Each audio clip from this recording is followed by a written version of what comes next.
allez-vous? Chez nous tout va bien, nous sommes ravis de vous retrouver pour une nouvelle recette sur notre chaîne Cuisine Pratique pour les non-voyants.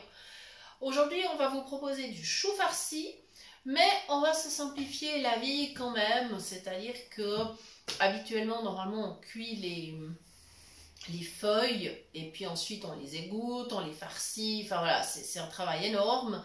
Donc j'ai décidé de simplifier les choses. Alors d'abord j'ai préparé simultanément 3 choses, donc c'est pour ça que j'ai pas fait l'audio description pendant la cuisson parce que j'avais vraiment 3 éléments à surveiller de très près. Alors premier élément c'est le chou que j'ai bien sûr lavé, coupé assez finement.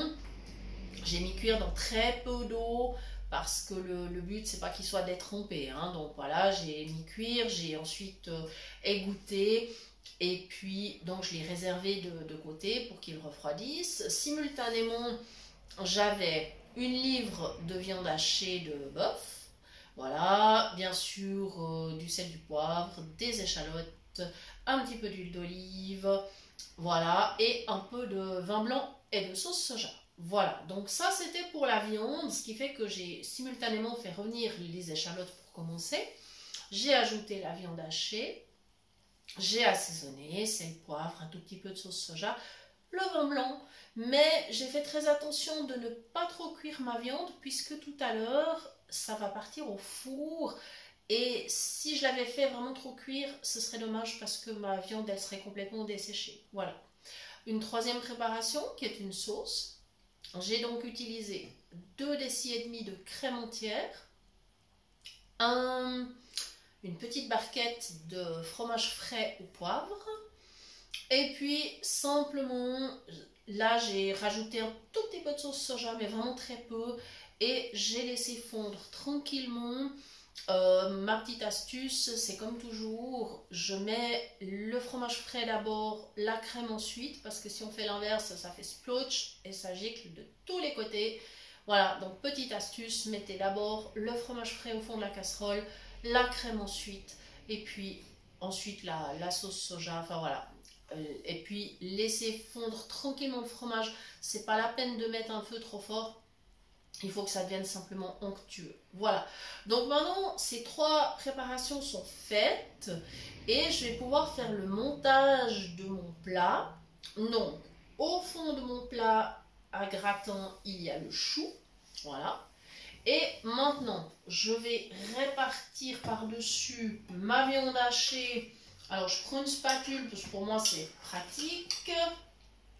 Et comme ça, tiédit, j'ai pas de risque, je peux vérifier avec mes mains où j'en suis. Donc je commence à midi, donc tout en haut de mon plat, à midi, et je continue, je tourne dans le sens des aiguilles d'une montre.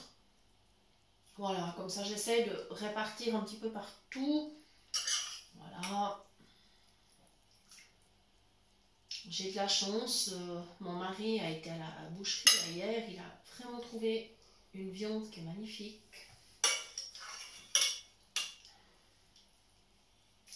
Alors évidemment c'est de la viande hachée de bœuf, mais si vous souhaitez faire un mélange avec d'autres viandes hachées, ça c'est possible, hein, si vous préférez de la volaille, ou, enfin voilà, vous avez vraiment le choix. Hein. N'hésitez pas à varier. Donc là je continue.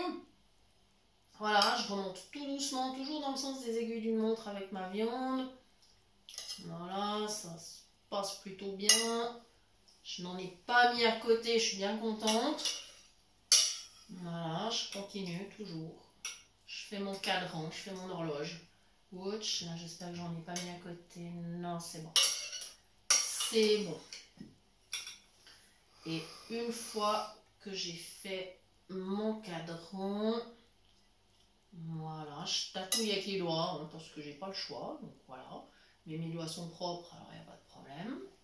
Et maintenant, le reste, je vais le verser au milieu. Donc je vais positionner ma casserole bien au milieu au-dessus du plat. Et je vais verser le reste au milieu. Comme ça, je pourrai si jamais continuer à répartir. Voilà. Ça fera un beau plat, hein, je pense, pour 4 personnes sans problème. Et après, vous pouvez bien sûr, pardon pour le bruit, je suis désolée, vous pourrez bien sûr toujours ajouter un féculent, un accompagnement, ou une petite salade ou un potage en entrée. Enfin, voilà, vous avez vraiment le choix si jamais vous estimez qu'il n'y a pas assez. Voilà, ça dépend si vous avez beaucoup d'appétit ou pas. Voilà, je crois que j'ai... Ouais, c'est ok. J'ai pu mettre toute ma viande dans le plat. Et donc, je pars avec cette casserole vers l'évier. Je vais aller la mettre trempée de sorte que je puisse la laver facilement tout à l'heure. Voilà. J'en profite pour me rincer les mains. Parce que le problème quand on tâte avec ses doigts, bah, c'est qu'on en met un petit peu partout. Mais c'est pas grave. Hein. Voilà. Comme ceci. Voilà, comme ça ma casserole va tremper. Et maintenant, je vais aller chercher ma sauce. Tout simplement. J'ai ma casserole. Voilà, ma sauce a tiédi aussi. Ce qui va me permettre d'éviter les brûlures. Parce que c'est jamais intéressant de se brûler. Voilà, je vais partir avec ma palette dans l'évier parce que voilà, j'en ai plus besoin. Voilà, ça y est. Et maintenant, ma petite casserole où j'ai fait la sauce. Alors, ce que je vais faire de façon très simple, voilà, je vais me repositionner à table, je vais m'asseoir parce que c'est plus pratique. Je vais positionner ma casserole au milieu du plat et je vais verser parce qu'ainsi ma sauce elle va se répartir. Voilà, sans problème. Je verse tranquillement hein, parce que évidemment que le but c'est pas d'en mettre à côté, si possible. Voilà. Ben voilà. On y est. Voilà. Donc mon plat de chou farci est prêt. Enfin, il est monté, il est prêt à partir au four. Et à partir de maintenant, j'ai deux options. Soit je mets au four à 220 degrés environ 20 à 25 minutes. Il faut quand même tenir compte du temps de préchauffage. Ça, c'est une solution.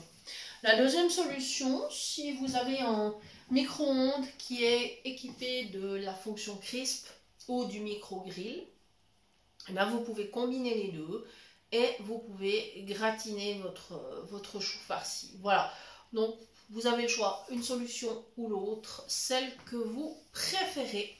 Voilà, voilà. Donc si vous mettez au micro-ondes, le temps sera nettement plus court, évidemment. Avec la fonction crisp, il faudrait mettre 15 minutes, pas plus. Voilà. Micro-grill, après, ça dépend de votre appareil. C'est-à-dire si le micro-ondes ne peut aller qu'à une certaine puissance quand il est combiné avec le grill, ça, après, c'est vraiment, il faut connaître votre appareil, il faut savoir quelles sont les possibilités. Mais disons, 15 minutes, ça permettra à votre plat d'être bien terminé, d'être super bon. Tout sera bien cuit, bien mélangé. Voilà, vous aurez quelque chose de bien sympa. Alors voilà pour cette recette du jour, donc ce chou farci. Et nous vous remercions de nous avoir suivis.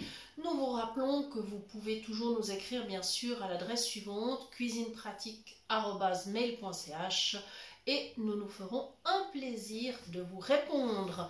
Nous vous souhaitons un bon appétit et une très belle journée et nous vous disons à bientôt pour de nouvelles idées cuisine. Merci.